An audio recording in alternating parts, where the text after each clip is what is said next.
I'm Connie Smith. I teach middle school religion at St. Charles Catholic School in Spokane. I thought it was super helpful, and one thing that I really loved about the training was that you guys took the time to listen to us and to really pinpoint some of the things that we are going to deal with in this building, which I think is helpful. So I thought it was great general knowledge, but also what can we do here? What does it look like here to get between me and that bad guy?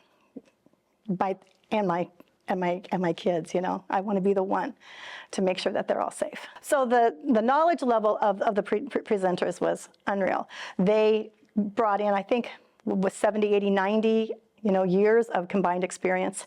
And I think that they had to tone down their experiences so we could hear it, because obviously the stuff that they've been through personally, the things that they've seen, and the ways that they've been able to help hostage situations and stuff is pretty intense. And they were able to bring that to us in a way that was encouraging and not frightening, which I really appreciated. No, we've already been talking about it as a staff. I think three things for me personally that were huge. One is the necessity of the radio, and to have that on me at all times, and I have not been good at that.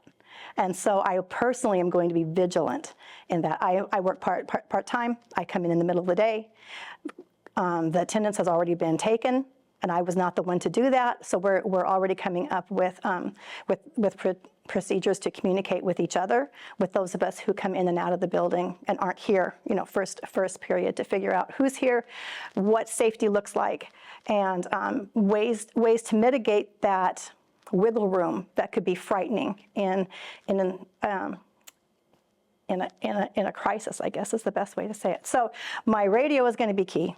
And then the second thing is that we've all heard the same thing. We will all practice the same thing, so that if my kids aren't with me at that moment and there was someone else, I know that they're safe. I don't have to go running around the building trying to figure out what's going on.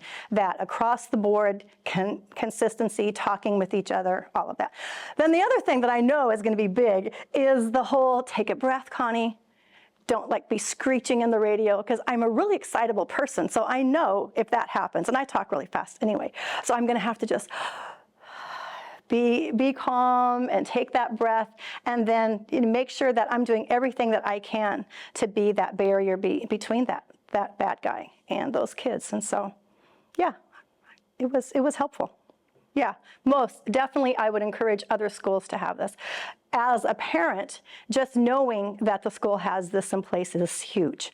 And I no longer have kids at the school, but I did. And so knowing that there's a plan, that the teachers have been trained, not just talked about it, but that they've been trained, that they've used the devices, that there's a plan in place would be huge. So yes, I think every school should have something like this done. And then that needs to be communicated to parents, because just knowing that there's a huge chance that the teacher and my kids are going to get out of this I'd be able to sleep at night much better knowing that.